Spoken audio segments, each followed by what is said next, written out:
परी की बलि। एक गांव में ईशा नाम की एक औरत रहती थी। एक दिन की बात है, ईशा एक जंगल से गुजर रही थी। तभी उसे किसी के रोने की आवाज सुनाई देती है। वो पास जाकर देखती है तो एक छोटी सी बच्ची रो रही होती है। वो इधर उधर देखती है, उसके माता पिता को तलाश करने की कोशिश करती है, लेकिन वो नाकाम रहती है। फिर वो उस बच्ची को उठाकर अपने घर ले आती है। ईशा पहले से ही 2 जुड़वा बच्चों की माँ होती है।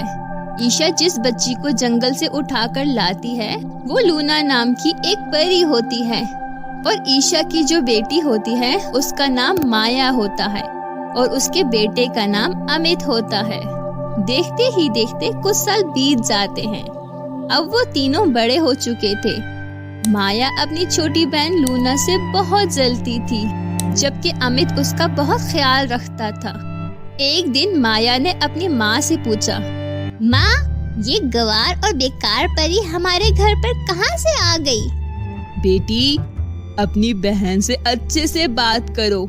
इसे मैं काली पहाड़ी के जंगल से लेकर आई थी, लेकिन मैंने उसे बिल्कुल अपनी बेटी की तरह पाला है, और मैं चाहती हूँ तुम दोनों बिल्कुल सगी बहनों की तरह रहो। माँ, उसे मैं अपनी सगी बहन बिल्कुल भी नहीं मान सकती। सिर्फ अमित ही मेरा सगा भाई है। मैं जा रही हूँ यहाँ से। माया वहाँ से चली जाती है। स्कूल जाने से पहले माया जानबूझकर लूना का बैग छुपा देती है, और बेचारी लूना हर जगह अपने बैग को तलाश करती रहती है। फिर वो दुखी होकर अपनी माँ के पास आती है और बोलती है, माँ, देखो माया ने मेरा बैग छुपा दिया है। मुझे नहीं मिल रहा और मुझे देर हो रही है। मैं कब नाश्ता करूँगी और कब स्कूल जाऊँगी? बेटा माया, जल्दी से आओ और लूना का बैग उसे ला कर दो। माया लूना का बैग लेकर आती है और लूना से कहती है, ये लो गवार परी, और मेरी शिकायत माँ को नहीं लगाया करो, नहीं तो मैं तुम्हारे पंख काट दूंगी, समझी? उसकी बातें उसकी माँ सुन लेती है और बोलती है, माया, मैंने तुमसे कहा था ना, अपनी बहन से बदतमीजी से बात नहीं करते। अब तुम यहाँ से जाओ और अमित के साथ नाश्ता करो। माया, अमित और लूना एक ही स्कूल पढ़ते थे। लंच टाइम लूना माया से अपना टिफिन मांगने जाती है। माया, माँ ने भूल से मेरा लंच बॉक्स तुम्हारे बैग में रख दिया था। माया, मुझे मेरा टिफिन दे दो, मुझे बहुत भूख लग रही है। मेरे पास तुम्हारा टिफिन नहीं है, और तुम खाना खा के क्या करोगी? इतना बोलकर माया वहाँ से चली जाती है। लूना को उस दिन स्कूल में भूखा ही रहना पड़ता है। एक दिन ईशा अमित के साथ किसी काम से घर से बाहर गई होती है। माया लूना से कहती है, सुन गवार परी, मैं अपने दोस्तों के साथ काली पहाड़ी की जंगल में घूमने जा रही हूँ। माँ वैसे तो आज आएगी नहीं, आए तो कहना मैं इनाया के घर पर हूँ, समझी? माया, माँ ने काली पहाड़ी के जंगल में जाने से मना किया है। तुम वहाँ मत जाओ, वहाँ एक खतरनाक काली डायन रहती है। तुम चुप रहो, मैं किसी डायन से नहीं डरती। गवार परी, तू माँ की तरह मुझे लेक्चर मत दे। चुपचाप यहीं पर रहे, समझी?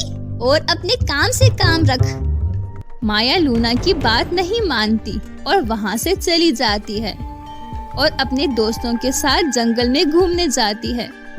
जंगल में घूमना और समय बिताना कितना अच्छा लग रहा है। ना माँ का लेक्चर और ना ही कोई रोक टोक करने वाला। काश हमारे साथ और भी दोस्तें होती। काली डायन अपने गुफा में ये सब देख रही होती है। काली डायन अपने गुफा से गुजरने वाले लोगों को अपना भोजन बना लेती थी। आज बड़े दिनों बाद इस गुफा के पास कोई आया है। हाँ, बहुत सुंदर लड़कियां आज मेरे पेट में जाएंगी। काली डायन माया और उसके दोस्तों को पकड़ लेती है और अपने गुफा में कैद कर लेती है। तुम्हारी खुशबू सूंघकर मेरी लाल टपक रही है।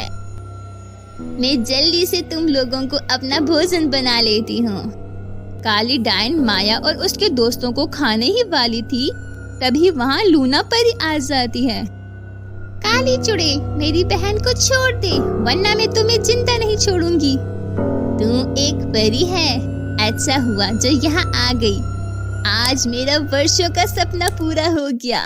मैं तेरी बलि देकर इस दुनिया की सबसे शक्तिशाली डायन बन जाऊंगी और इस दुनिया पर राज करूंगी, राज। इसके बाद डायन परी को बंदी बना लेती है और अपनी शक्तियों से परी की बलि देने वाली ही होती है। तभी अमित आ जाता है और डायन के सर पर जोर से डंडा मारता है, जिससे डायन बेहोश हो जाती है। इसके बाद लूना परी अपनी जादुई शक्तियों से डायन को एक बोतल में बंद कर देती है और हमेशा के लिए उस गुफा में कैद कर देती है। और लूना परी अमित और माया के साथ घर आ जाती है।